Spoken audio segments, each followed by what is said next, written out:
Hey guys, welcome back to another video of Marvel Contest of Champions, and with another year having come and gone, that also means another gifting event has come and gone, and it is time to dish out the rewards for said event. And as you can see, I'm not getting anything. I am not a huge spender, not really a spender at all.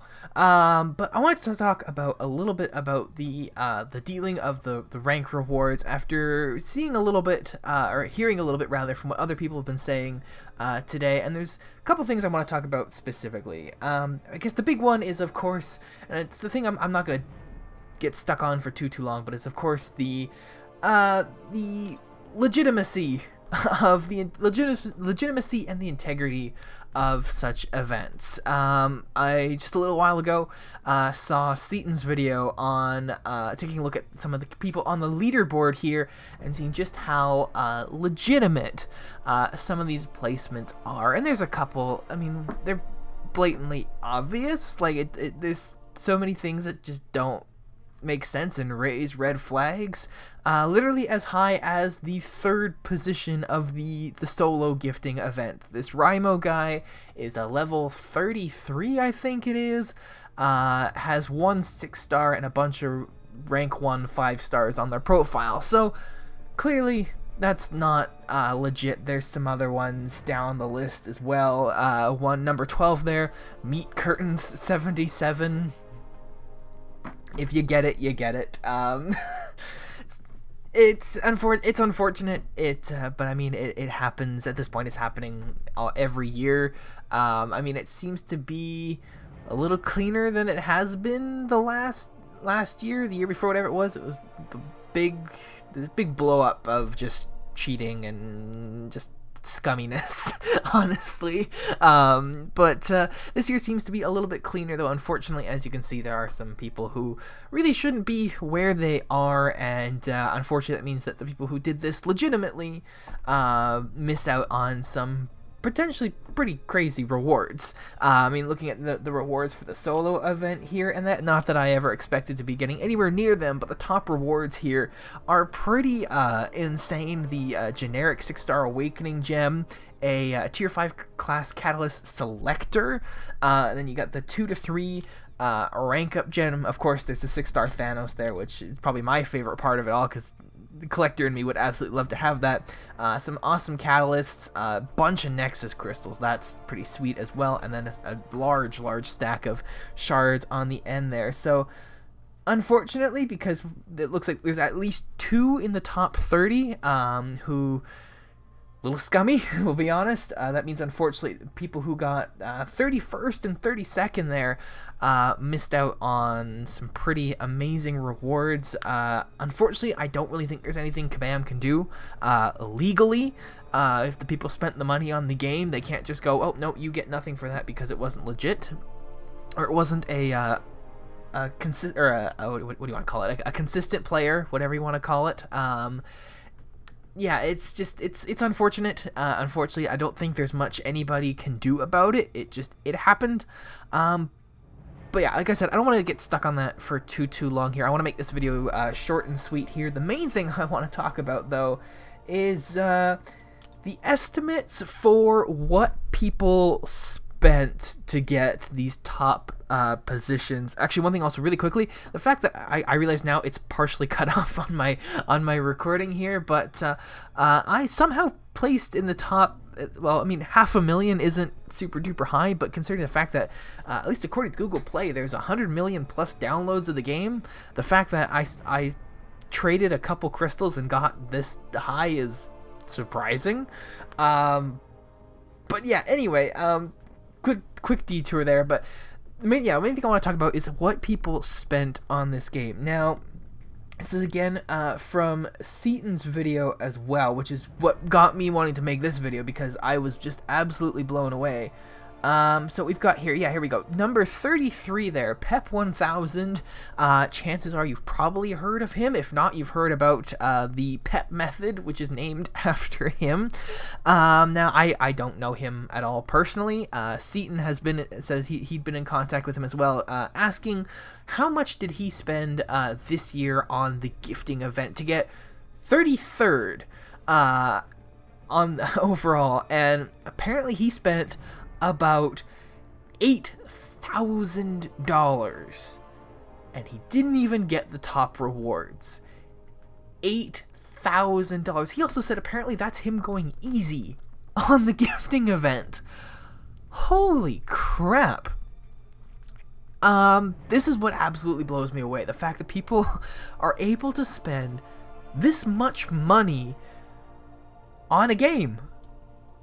It blows me away. I mean, I know crazy spending happens all throughout the year, but this... I literally watching and listening to what Seaton is saying, my jaw dropped, my chest felt heavy every time he mentioned these insane numbers, like his estimates as to what people have spent on this event to get these places. That is insane. I mean, Seaton was estimating that if $8,000 got Pep 33rd, he was saying that chances are 30 to 20th place, probably $10,000 to $15,000 a piece. 20th place to 10th place, probably the $20,000 to $25,000 range, and then top 10, I don't even want to imagine. Like realistically, I would be blown away, but at the same time, I wouldn't be surprised if first place there could have spent somewhere $50,000. Honestly, wouldn't be. I would be shocked, but I wouldn't be surprised. I know that doesn't quite make sense, but hopefully you get what I'm saying there. But just the thought of spending that much money on a single game is mind-blowing to me. I think the most I've spent on a game is a few $100s. That's Rainbow Six Siege, because that is the game I support probably the most outside of Contest of Champions. Like I love this game to death, don't get me wrong, but I'm a free-to-play player. I haven't spent any money on this game. Don't really plan to ever, unless some crazy irresistible offer comes up and I happen to have a spare $300 or something like that.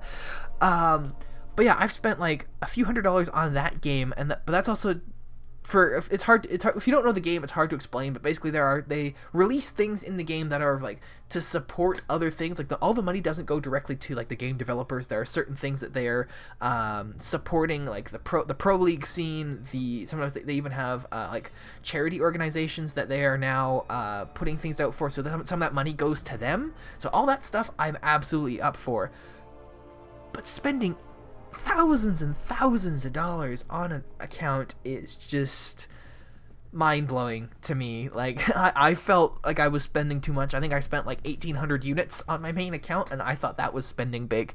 So can't imagine what these guys spent over those couple weeks there. But yeah, I was trying to think at least like what's a safe estimate to at least what Kabam has earned, and I mean, Seaton said he had spent, I think it was just under $1,800 American or US on the event, and that got him in the 600 range. So if it's safe to say that at least the top 1,000 people spent at least $1,000 each, that's $1 million right there. There is a lovely pair of notifications. Oh my god, there is a massive blur on the screen there. Yeah, $1,000 at least.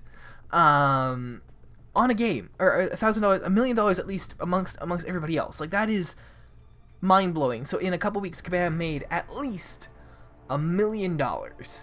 That just blows me away. Really, like I don't know what else to say. Like the fact that that's at least the minimum. Like it probably made a few $1 million this week or over this gifting event, which is just insane. But yeah, I don't know what else to say at this point. Just the fact that I just wanted to touch on this just because it blows me absolutely away. I've said it 50,000 times now, but anyway, yeah, that's all I'm gonna say. I'm gonna stop myself now because otherwise I'll just start rambling. But yeah, the gifting event, it's absolutely insane. I don't think I'll ever be these people here. If you can afford it, I envy you having all that extra money, all that extra spare change just to throw into a game to get some pixels in a game is absolutely nuts. But anyway, I'm just gonna say thank you all so very much for watching. Don't forget social media, Twitter. There's a little fun little graphic I've tried putting up right around here. Go check me out at MrSmileyCo on Twitter. There'll also be a link in the description below there, so you want to go check that out. Feel free to do so. But yeah, without further ado, that's all I have to say. That is the 2020 gifting event craziness in Marvel Contest of Champions. Once again, thank you all so very much for watching, and I will see you in the next video. Bye-bye.